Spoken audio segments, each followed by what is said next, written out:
भरी जय सदानंद। वंदो चरण सरोज गुरु, मुद मंगल आगार। जय सेवत नर होत हैं, भव सागर से पार। गुरज के सुमिरन मात्र से, नाशत विघ्न अनंत। तासे सर्व आरंभ में, ध्यावत है सब संत। आप प्रगटे इस जगत में, जीव काज सुधारणे। शबद नाव बनाए सुंदर, दुखित जीव उबारणे। नम्रता और दीनता से भेंट सतगुरु लीजिए। मैं हूँ शरणागत तिहारी, दास अपना कीजिए। मैं हूँ शरणागत तिहारी, चरणों में रख लीजिए। बोलो जयकारा बोल मेरे श्री गुरु महाराज की जय। सौभाग्यशाली गुरुमुख सज्जन मंडली, अपनी समस्त चित्त वृत्तियों को एकाग्र करते हुए अपना ध्यान श्री श्री 108 श्री परमहंसों की ओर लगाते हुए श्रद्धा प्रेम सहित मीठे स्वर में बोलिए जयकारा बोल मेरे श्री गुरु महाराज की जय। गुरुमुखो, जैसा कि आपने रात के सत्संग में सुना होगा कि कर्म जो है शरीर करता है और कष्ट आत्मा को भोगना पड़ता है। तो यानी कि ये जो जन्म है, कहते हैं जम जम मरे मरे फिर जमे, बहुत सजाए पया देश लम्हे। यानी कि ये शरीर जो है, ये तो एक बारी जन्म लेता है, इसको बार बार जन्म लेने की कोई आवश्यकता नहीं, क्योंकि इसका जो शरीर का कर्म जब तक का होता है, ये अपना कर्म भोगता है और कर्मों के अनुसार इसको शरीर पे कष्ट सहने पड़ते हैं। तो फिर ये अपने आप को अग्नि के हवाले कर देता है, यानी कि जिसे दाह संस्कार कहा जाता है। उसके बाद फिर ये शरीर कुछ अधूरे कर्म छोड़ जाता है, और वो कर्म ऐसे होते हैं कि इस जन्म में नहीं और जन्मों में वो भोगने पड़ते हैं। इसकी अगर हम उदाहरण दें, संख्या इसकी इतनी गहराई की है, इतनी लंबाई है, इतनी दूर तक जाती है कि इसका अनुमान कहाँ तक लगाया जा सके। छोटा सा उदाहरण, जैसे कि एक शरीर है, अब वो कर्म क्या कर रहा है? कुकर्म कर रहा है, यानी कि गलत सेवन करता है खाने पीने का, जैसे मांस मदिरा, या फिर वैराशी वृत्ति रखनी, तो या फिर गलत प्रभाव रखना अपना, और गलत कर्म करते हुए दूसरों को भी बिगाड़ना, दूसरों को भी कर्म अपने ऊपर ले लेना बिगाड़ करके। इस हिसाब से उसके कुछ कर्म तो इसी जन्म में भुगतान हो जाते हैं, और जो कर्म मांस मदिरा के होते हैं या वैराशी वृत्ति के होते हैं, उन कर्मों के लिए आत्मा को फिर से नया जन्म लेना पड़ता है, और नए जन्म में जाकर के ये आत्मा जो है फिर कष्ट भोगती है, फिर दुख उठाती है, जबकि आत्मा का कोई भी दोष नहीं होता। दोष होता है मन रूपी शरीर का, क्योंकि स्वाद जो है शरीर ने लेने हैं, आत्मा ने नहीं लेने। आत्मा का जो स्वाद रस आनंद है, वो केवल भक्ति है, सिमरण नाम है। और शरीर के स्वाद तो इतने हैं कि पूरे संसार को भी ये अगर खा जाए तो भी इसका पेट ना भरे। तो उस हिसाब से इसके उदाहरण तो ना जाने कहाँ तक जाते हैं। तो हमने छोटे से में उदाहरण बताया आपको कि मांस मदिरा अगर करते हैं तो अगले जन्म में फिर उसको शरीर जब मनुष्य का मिलता है तो पहली बात तो मदिरा के रूप में आ जाती है। जैसे कि कई प्रकार के फल हैं, अंगूर भी बनाए परमात्मा ने मिठास भरे, आम भी बनाए मिठास भरे, और उसके बाद मनुष्य ने क्या किया, उन फलों का गलत सेवन करके यानी कि उनको गला सड़ा करके उनका मदिरा बना डाला और उसको गलत तरीके से उपयोग करते हुए उसको जब मदिरा का सेवन किया तो बुद्धि भी और भ्रष्ट होती गई, और बुद्धि भ्रष्ट होते होते और भी कर्म पे कर्म खराब होते जाते हैं और वो कर्म भोग फिर भोगने पड़ते हैं। अब बुद्धि भ्रष्ट जब होती है तो वो मनुष्य सोचता है कि अब मदिरा के साथ मांस भी लिया जाए। और जब वो मांस खाता है तो उसको ये नहीं मालूम कि जो वो मांस खा रहा है उस मांस के, जिसका ये मांस खा रहा है, उस जानवर के अंदर क्या विचार उस वक्त चल रहे थे जिस वक्त उसको काटा पीटा गया था और जब उसको बनाया गया था। जानवर के अंदर हमेशा पहले तो विचार ये आता है कि मेरी जिंदगी का कोई भरोसा नहीं, कब मुझे हत्यारा काट के और बेच डालेगा। तो वो डरा डरा सा सहमा सहमा सा रहता है, वो उसके विचार बन जाते हैं डरे हुए सहमे हुए। और दूसरा विचार उसके अंदर एक ये आता है कि खैर जिसने भी मेरे को जो भी काटेगा हत्यारा और जो मुझे खाएगा हत्यारा, फिर मैं भी उनको गिन गिन के बदले लूंगा जब मेरे को भी परमात्मा मनुष्य बनाएगा। तो इस प्रकार के उसके अंदर विचार चल रहे होते हैं उस जानवर के अंदर। और फिर जब वो विचारों वाले जानवर को जब इंसान रूपी जब वो उसको खाता है इंसान, तो उसके अंदर फिर वही विचार प्रवेश कर जाते हैं मांस द्वारा। तो इसी प्रकार के फिर उसके भी विचार बन जाते हैं, बदला लेने की भावना, मार काट खाने की भावना और गलत व्यवहार की भावना। तो इसी प्रकार फिर उसको अगले जन्म में जानवर बनना पड़ता है। और जानवर कौन सा बनता है, जिस हत्यारे ने काटा था वो अब अगले जन्म में खुद जानवर बन गया, और जिसको काटा था जानवर को वो हत्यारा इंसान बन गया। अब उसने उसके साथ फिर से बदला ले डाला। यानी कि ये अदला और बदला करते करते कई जन्म हो जाते हैं, और इस जन्म जन्म बार बार जन्म मरण के चक्कर में ये शरीर में से जो आत्मा है वो कितने दुख कितने कष्ट भोगती है, और ये कभी भी अपने परम पिता परमात्मा से जो इतने जन्मों से बिछड़ी हुई है ये मिल ही नहीं पाती है। तो इसको जब मिलने का सुअवसर प्राप्त होता है तो वो मानुष चोला है। अब मानुष चोले में अगर मानो दो प्रकार के जन्म हैं, उसमें भी कई जीवन है।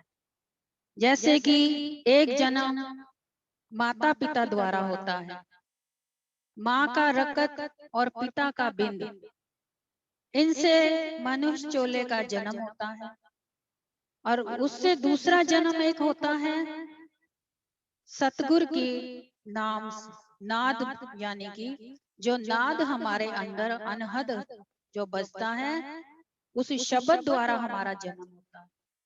जो उस शब्द द्वारा जो जन्म होता है वो अलग उसकी रचना है, और जो माता पिता द्वारा जन्म होता है उसकी अलग से रचना। जो माता पिता द्वारा होता है वो बार बार जन्मता है और मरता है, जमता है मरता है, ये सिलसिला जन्मों जन्मांतरों तक चलता ही रहता है। और जो सतगुरु के नाद से, नाम से जिसका जन्म होता है, वो ना जमता है ना वो मरता है, वो सदैव के लिए अमर अमर हो जाता है। तो इसीलिए कहने को कहते हैं कि फलाना जो है ब्राह्मण है, ब्राह्मण जाति का है, और फलाना जो है फलानी जाति का है, गुरमुख जाति का है। तो ब्राह्मण जाति, जाति होना अलग बात है, ब्राह्मण होना अलग बात है। ब्राह्मण किसे कहा जाता है? ब्राह्मण वो नहीं जो ब्राह्मण के घर में पैदा हुआ, जात से ब्राह्मण था, वो ब्राह्मण नहीं है।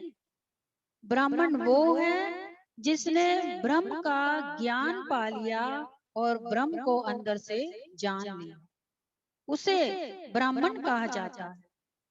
ना कि जात से अगर कोई ब्राह्मण है और कर्म उसके कुकर्म चल रहे हैं, यानी कि मांस मदिरा खाता है, द्वेष भावना रखता है, मार काट करता है, गलत कर्म करता है, वैश्यवृत्ति रखता है, ऐसे को ब्राह्मण नहीं कहा जा सकता।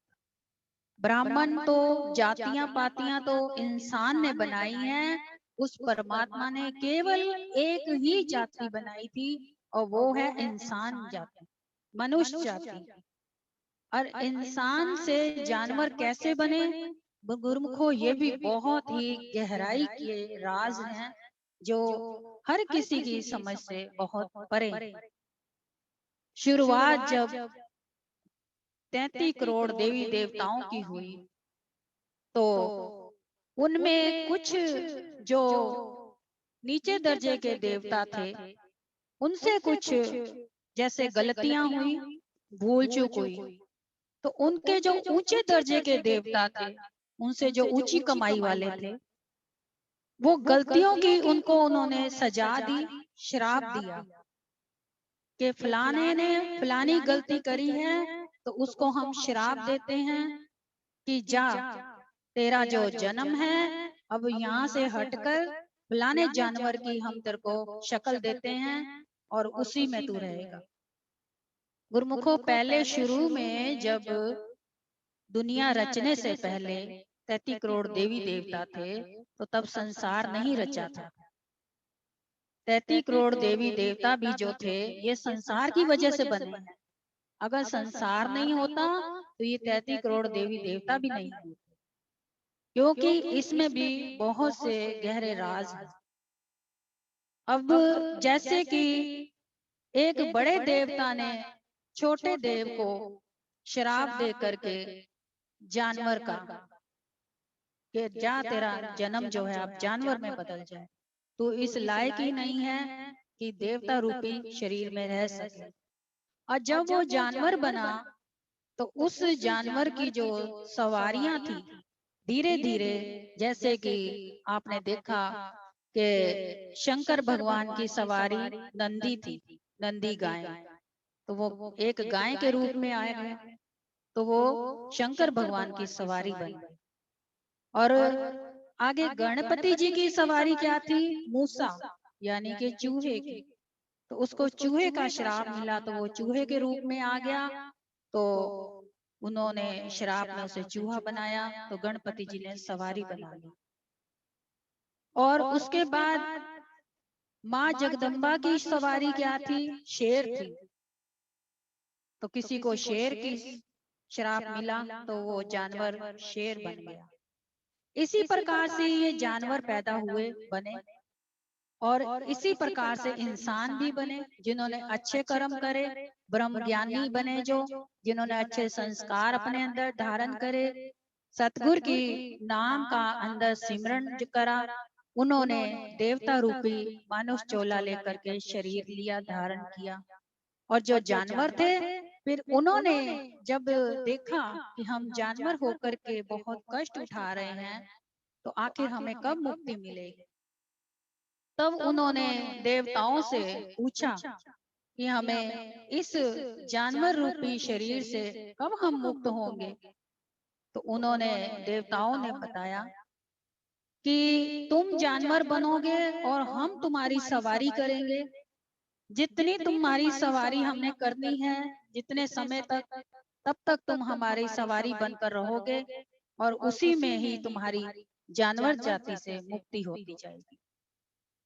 तो उन्होंने इसी प्रकार से उनको मुक्त किया अपनी सवारी बनाने के बाद। लेकिन जब इंसान रूपी पैदा हुए तो इंसानों ने क्या किया? इंसानों ने गलत काम करके, गलत कर्म करके जानवर की जाति पाली और वो जानवर बन गए।